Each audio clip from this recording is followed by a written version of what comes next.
Thank you. I mean, it's something to be here today. And so what I want to share with you is just my perspective. And I guess I'm going to start off, this is going to be, I'm going to speak from the heart. Authenticity is not something that you can hide. And so I'll just tell you, I'm not sure where Bob Inglis went, but, I want to meet the other 8 conservative people that were in the room. But I can relate. I was a skeptic.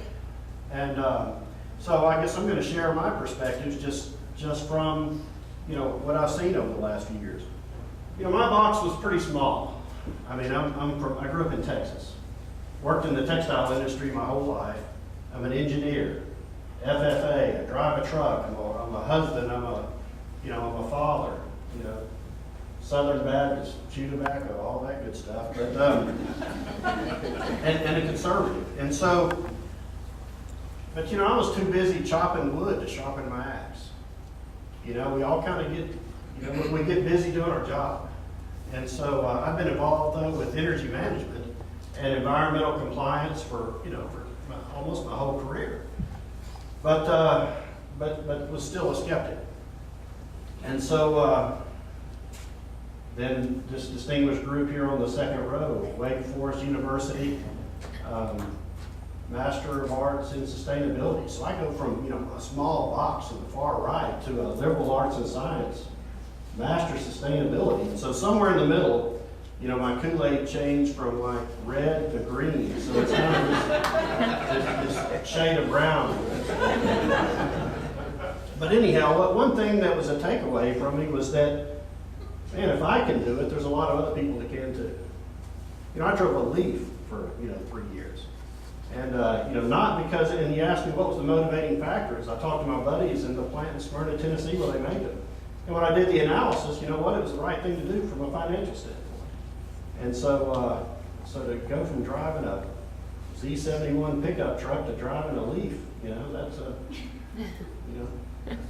quite remarkable. Humanities, man, I didn't know what a humanities class was. So sometimes the things that you need the most are the things that you dislike the most. But it taught me this concept of place and being able to relate to people where they're at. And so that was very important.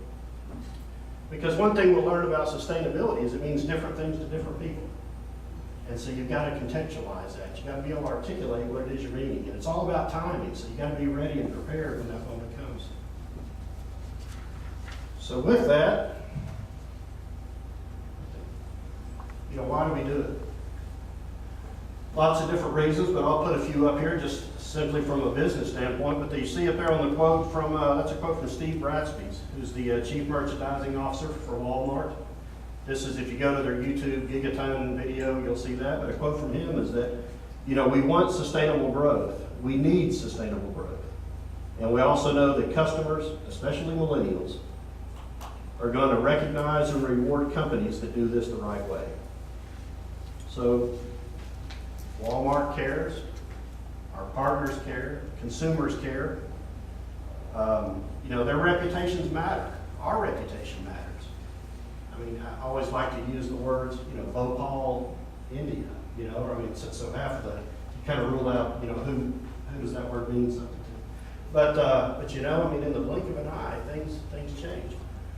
And so, eco-citizenship is a clear driver that's changing. We've seen that kind of a common theme throughout today. So here's just kind of an infographic from, I think this was from the Huffington Post. But it just shows about, and Roanne talked about, the water being an issue. We're the second highest polluter. Guess who number 1 is?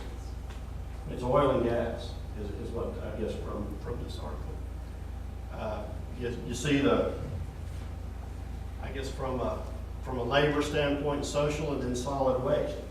So clearly, the TSC has, we've seen, once again, kind of this common theme. And kind of the takeaway from this is, man, I'm glad that I work for a company that makes underwear. But it's about knowing your business and what are those hot spots and what are those issues that are material. These are all pretty fixable items. I'm glad that I'm not working in an industry where it is, I don't know, conflict minerals and things. So. But anyhow, it's about know your business and also, what are some of those tools that can help you do that. So I'm proud to work for a company that, such as Hanesbrands, that really, we define, corporate social responsibility, sustainability quite broadly. It's been in our DNA for decades. It's who we are. And so it just kind of a personal note that, I make it a point, I travel a lot going to our plants. We're a little different, I think, in the apparel industry in that we own most of our plants. So about 80% of the product that we sell, comes from our own plants where we make the fabric, where we do the cut and sewing in our own distribution center. So as I travel around from plant to plant, I make it a point to, what I want my mom, brother, sister working here at this plant. I'm going to use the same restroom they are. Sometimes, as I walk around and tour, you can walk into a restroom and it pretty quickly tells, how do you feel about people from walking into a restroom. And so, because of our model, our environmental sustainability efforts are really heavily embedded within the supply chain because we own most of that. But you see, it's pretty broad. It hits, employees and suppliers and kind of the product safety as well. I guess speaking, about on that last part, but we've been pretty quiet about it. As who did I guess from Sarah earlier. Sometimes when you're loud and proud, you kind of open yourself up, and you can certainly spend a lot of time filling out questionnaires and surveys. So I think in the business world today, there's a word for it. It's called survey fatigue. And so if you think about, you can spend all your time doing nothing but filling out surveys and from a variety of people. There's a acronym soup. It's an ABC soup out there. But we have our goals for the things, a variety of sustainability metrics that are important to us. Our senior management adopted these goals about 10 years ago based on our 2007 baseline, which you see there for energy and renewable energy reduction, water use, and then carbon emissions. We established these goals based on some benchmarking with some of the other folks that were out there.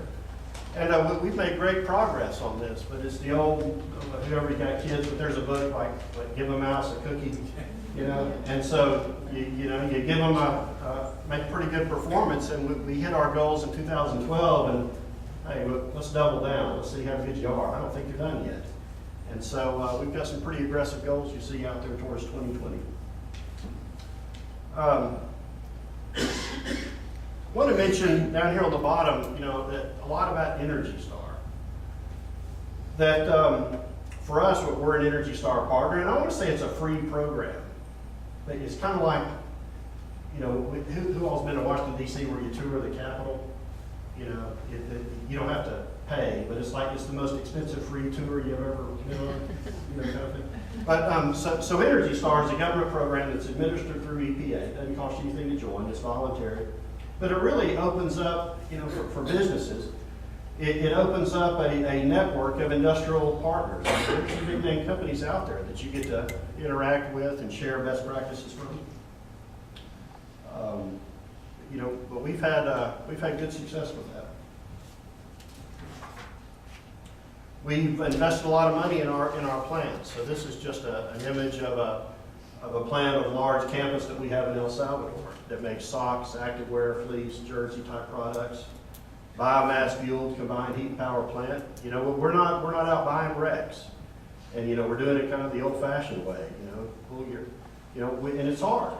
And but we followed it. There's a book that's a little dated from a Dan Esty, that Green to Gold, where it talks about companies that are using an environmental strategy to help drive innovation. And so we've been able to do things that are kind of cost neutral, and we certainly don't do it where there's an added cost.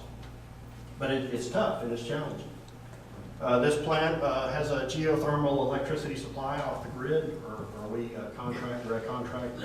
We operate wastewater treatment plants that are to U.S. standards or local standards, whichever are most stringent. And, and what I see today is that the level of maturity of some of the programs are much more than what, were 20 years ago. Energy has always been important to the textile industry. You had this concept where the textile plant provided energy to the surrounding area, to the little towns. And so it's always been important, but it's been relatively inexpensive. So, but what I'm seeing today is that, there's a much more engaged, cross-functional group of managers that are asking questions about, how does my department affect energy? Problem is, that's hard to get that culture embedded. Water, as we saw from that infographic and also from, Rowan and some of the hot spots, water is an important issue to the textile industry. So for us, it's important to have these wastewater treatment plants. There's a variety of tools out there. World Wildlife Fund has some water risk filters that you can use as well. These are, once again, kind of free to be able to use. And so we download, those and apply, look at our water risk. And then CEP, I was interested in, where is the, what was it called? Sustainability accounting. Okay, is that here at Afton? Okay. And so, that's something I don't know if I'd ever heard of that, but it's non-financial accounting for, a variety of things. As you have all these surveys, whether it's carbon emissions and, how do you do that? But CDP is certainly one of these platforms. Not one, it is the leading platform for energy, for water, for carbon. And so, we fill those out as well. I want to share a little story about, kind of in the spirit of continuous improvement. When you think about water, water's cheap. Open the tap, doesn't cost you much. And you know what? You're right. It is pretty inexpensive. For the textile industry, though, we add a lot of value to that water. We treat it, we heat it, we cool it. And so we had a particular plant that went to work on, I'm going to try to reduce my water. And as they did that, they studied their energy use and their water. There was like a 96% correlation between water use and energy use. And you know what? Save energy, save water. And, or the other way around, save water, save energy. And so those are just things that as you get started and you move, you come across these things that from the outset weren't perhaps your initial goal. But, the point of that is so oftentimes we take these energy expenditures as fixed and something that we can't do, right? So I'm glad we were all change agents, after lunch, and that, we saved some energy by turning the air conditioner up, 3 degrees. And so, but anyhow, so we can make those changes. Chemical management, that's something else that's something else that's important. Rowan talked about, hey, people are using, arsenic versus organic. That doesn't make sense. But, chemical use within the textile industry is very important. So we have a very rigorous program about that as well. Cotton supply. We're fortunate in that, I can't say all, but most, in the high 90s percent of our cotton all comes from the United States. And up until just recently, this was the 2016 cotton crop. But most of it was not from Texas. It was all kind of Memphis East cotton. And so that's an area, it's close to where cotton is grown and where yarn is spun, so you minimize transportation. Also, that area is an area where irrigation typically meets the needs of the water without having to, average rainfall meets the needs without having to irrigate.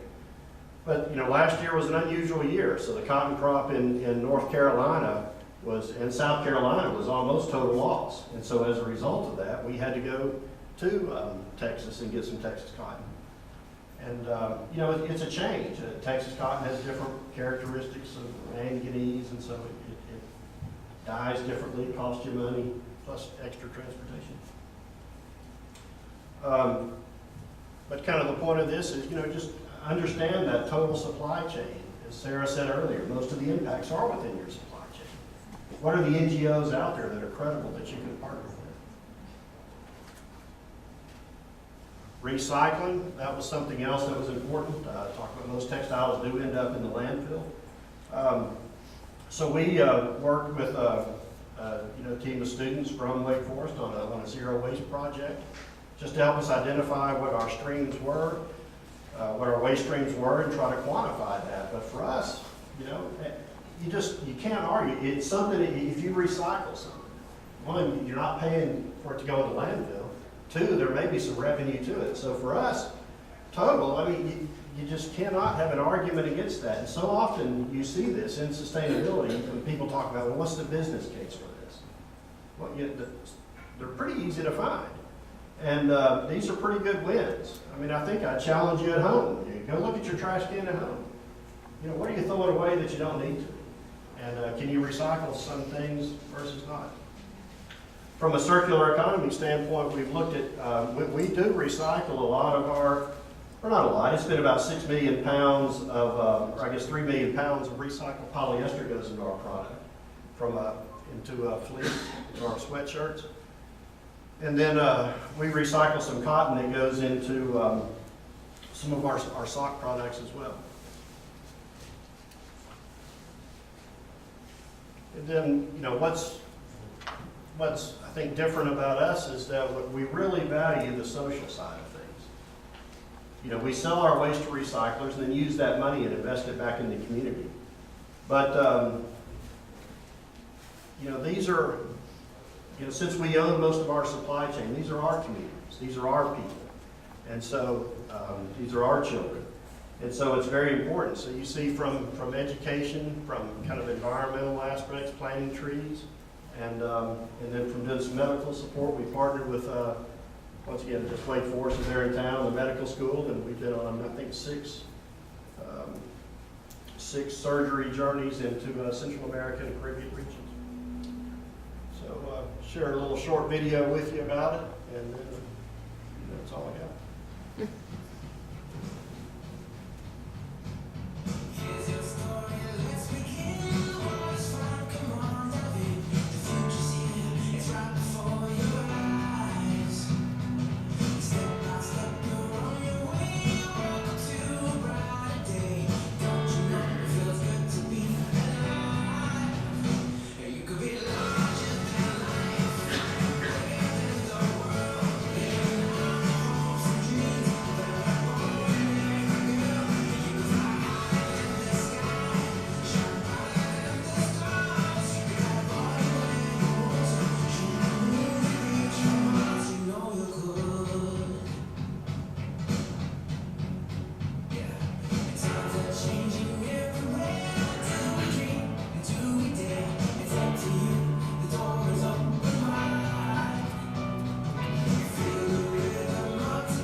That's all I got.